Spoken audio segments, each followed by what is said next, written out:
You wake up before your alarm, not because you're excited, not because you're motivated. Your body just knows. It's been trained to wake up at the same time, every weekday. For years, same routine, same job, same schedule. You did everything right. You went to school, you got the degree, you found a stable job, good salary, benefits, job security. On paper, you're doing well, but here's the strange part. You make more money than your parents ever did, and somehow you feel more stressed about money than they ever were. You're not broke, you're not irresponsible, you're not failing, and yet every month feels tight. Every unexpected expense feels dangerous, and the idea of missing a paycheck feels terrifying. Most people think this is just adulthood. They think this pressure is normal. It isn't, because if you stopped working tomorrow, your life wouldn't slowly adjust. It would collapse. This feeling isn't random. It isn't bad luck. And it isn't because you're doing something wrong. It's the result of a structure that looks like security on the surface, but quietly creates financial insecurity underneath. Let's start with something simple. A salary feels safe. Every 2 weeks, money shows up in your account. Reliable, predictable, familiar. That consistency creates comfort, and comfort creates trust. You trust the paycheck. You trust the job, you trust the system around it. But here's what most people miss. A salary doesn't mean you're secure, it means you're dependent.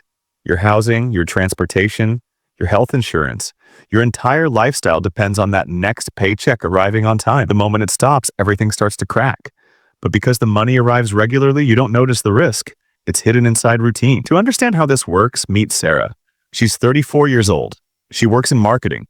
She earns about $85,000 a year. On paper, Sarah is doing great. She's in the top tier of earners in her country. She should feel rich. She doesn't. Sarah gets paid every 2 weeks, roughly $3,270 before taxes. After federal taxes, state taxes, payroll deductions, and health insurance, depending on her plan and her city, she takes home around $2,450. Now here's where things get interesting. The economy doesn't hand Sarah her money and ask her what she wants to do with it. Instead, it quietly redirects it before she ever gets a choice. Rent takes about $1,200. Groceries and eating out take $400. Car payment, insurance, and gas take $550. Phone, internet, and subscriptions take $120. Utilities take $140. Before Sarah really experiences her paycheck, almost all of it is already spoken for. What's left isn't something she can rely on. It's effectively nothing for 2 weeks. But here's the clever part. Sarah doesn't experience this as deprivation. She has a place to live. She has a car. She can go out sometimes. She looks successful. This is the first psychological trick. Money arrives in one large number, but it leaves in small, forgettable pieces. Your brain never fully processes the loss. You don't feel poor. You feel okay. And okay is dangerous. Because okay stops you from asking questions. You don't ask why saving feels impossible. You don't ask why wealth never seems to build. You just assume this is what adult life looks like. You're not broke, you're treading water. Now let's talk about what keeps people stuck there. This structure doesn't trap you by force. It traps you with incentives. You're told to get a good education, so you do. Maybe you take on student debt to make that happen. Now you need a job to pay it back. You find one. Decent salary, stable role. And the moment you accept that job, something subtle starts to change. Your lifestyle begins adjusting upward. This is lifestyle inflation. It doesn't feel dangerous, it feels like progress. You make $60,000, you move into a nicer apartment. Rent goes from $800 to $1,200. You upgrade your car, your payment doubles, then you get a raise. Now you're making $90,000, you move again. Rent becomes $1,600. You upgrade again, you start taking vacations you couldn't before. Each increase in income feels like freedom, but each one quietly tightens the leash because now you need that income to survive. You're no longer free to leave the job. You're locked into it. These are golden handcuffs. They're comfortable. They look successful, but they're still handcuffs. Now, this is where the story usually changes, but it doesn't. Meet David. David works in tech. He earns 6 figures. From the outside, he looks like he's made it. But every time he thinks about quitting his job, his stomach drops because he's already committed. A $400,000 house, 2 car payments, kids in private school. One day, his company offers him a promotion, a $20,000 raise. He feels relieved, grateful, like he's finally won. 2 weeks later, his mortgage adjusts. His oldest needs braces. His car starts breaking down, so he replaces it. And just like that, the stress doesn't disappear. It stays exactly the same. This is the most insidious trick. Raises don't make you wealthy. They increase your obligations. That's why people earning $30,000 and people earning $300,000 often report similar levels of financial stress. Expenses always catch up. And when you're living paycheck to paycheck, even a big one, you become predictable. You can't take risks.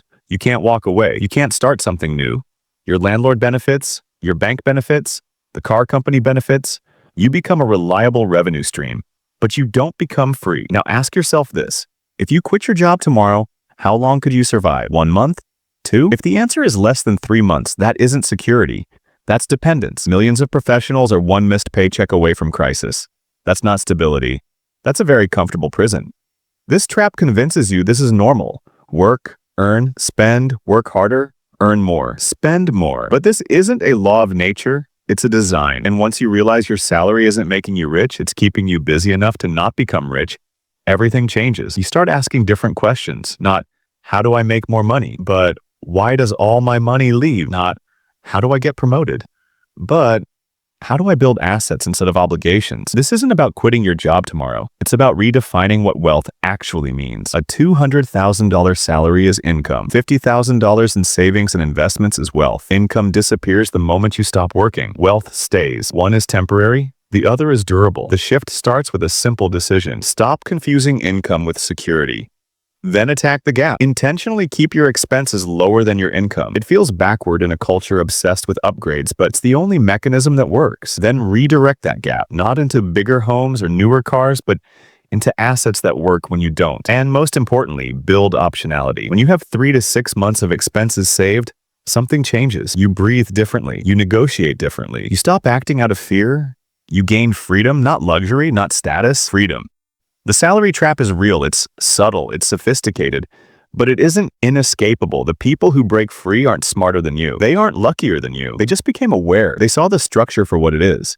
And once you see it, you can't unsee it. Comfort isn't the same as freedom, and you get to choose. If you're someone who wants control over your time, not just your income, subscribe to this channel. Here we break down the psychology of money, the incentives shaping your financial life, and how to think clearly in a world designed to keep you busy. Each video gets you one step closer to real financial freedom.